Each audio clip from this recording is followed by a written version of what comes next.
Birînek xwîn. Ez xezal bûm çiya û çiya digeriyam.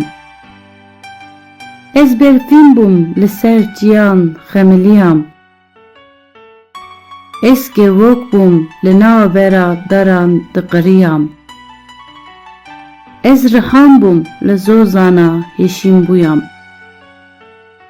Ez gul bûm gula baxçê dilan. Ez bilbil bûm li ser perê gulan. Ez aşık bûm seddema ruhê dengbêjan. Ez bilûrek bûm li ser lêvên şîvanan. Qêrîna dayîka bûm ez, kenê devê zarokan bûm. Ez jîn bûm, xemla jiyanê bûm, barana biharê bûm.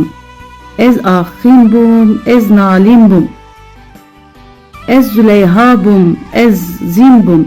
Ez birînekê xwîn bûm, ji bo malbata te dotman bûm.